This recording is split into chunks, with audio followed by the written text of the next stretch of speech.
আসসালামু আলাইকুম গাইস, সবাই কেমন আছেন? আশা করি সবাই ভালো আছেন। আজকে আমাদের সবার প্ল্যান ছিল যে আমরা সকাল 6টায় ঘুম থেকে উঠে শীতের সকালে কুয়াশাকে উপভোগ করতে করতে আমাদের মাঠ থেকে উত্তর মাঠ হয়ে আমরা শোলপা নতুন ব্রিজ হয়ে সকালে নাস্তা হালকা পাতলা নাস্তা করে আমরা বাড়িতে ফিরবো। তো যেই বলে সেই কাজ, আমরা বেরিয়ে পড়লাম সকাল 6টায়। সকালের পরিবেশটা অনেক সুন্দর ছিল, যেমন শীত সেমন কুয়াশা, পরিবেশটা আসলে অনেক সুন্দর ছিল, আমাদের অনেক ভালো লাগতেছিল। বলতে বলতে আমরা চলে এসেছি সীমান্ত বাজার পাড়ে মাঠের মধ্যে। তো আমরা এখানে দাঁড়িয়ে একটু সূর্যকে উপভোগ করছিলাম। দেখুন কত সুন্দর দেখা যাচ্ছে, সূর্যটা লাল টকটকে, আর অনেক কুয়াশা থাকার কারণে সেমন একটা বোঝা যাচ্ছিল না।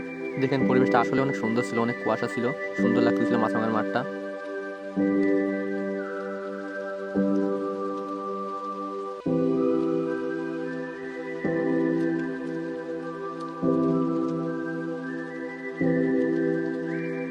শীতের সময় টাটকা খেজুর রস সত্যি অসাধারণ লাগে। এই রস খাওয়া থেকে আমিও লোভ সামলাতে পারলাম না, এই জন্য একটু রস খাওয়ার চেষ্টা করছিলাম। এরপর আমরা আবার হাঁটা শুরু করি ওয়েদার উপভোগ করতে করতে।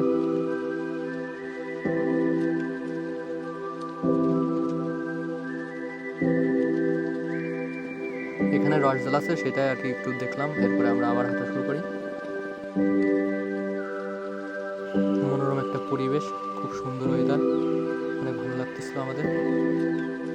হাঁটতে হাঁটতে চলে আসলাম নতুন ব্রিজের পাড়ে। আমরা বারেক বাসের একটাই কাজ, ফোন উল্টো করে নিজের ভিডিও করা। এইখানে দ্বারা আমরা কিছুক্ষণ ফটোশ্যুট করি, এরপরে আমরা নাস্তা করার জন্য রওনা দিই। আমাদের উদ্দেশ্য ছিল আমরা শোলকুয়াতে হালকা পাতলা নাস্তা করে বাড়িতে ফিরবো, তো আমরা সেটাই করতেছিলাম আর কি। শীতের সকালে পরোটা ডাল ডিম খাওয়ার খুবই মজা, অসাধারণ লাগতেছিল। এই বারেক বাসা আমাকেও ছাড়ি না, দেখেন কিভাবে ভিডিও করছে, এটা ঠিক হয় নাই। শিবন এখানে খেতে খেতে একটা ডায়লগ দিল, অবশ্য ডায়লগটা একটু কেমন জানি, তাই অফ করে দেওয়া হয়েছে। 2 পিস পরোটা, একটা ডিম, আনলিমিটেড ডাল, মাত্র 30 টাকা। যাতে পেলেন টিকিট, এখানে টিকিট হয় না। বারেক বাসা ডায়লগটা কেমন লাগছে অবশ্যই কমেন্ট করে জানাবেন। তো আমাদের মিশন আজকের মতো এখানে শেষ। পরবর্তী মিশনে আবার দেখা হবে ইনশাল্লাহ। শীতের সকালে পরিবেশটা অনেক সুন্দর ছিল, মনোরম পরিবেশ, খুব সুন্দর। তো ভালো থাকবেন সবাই।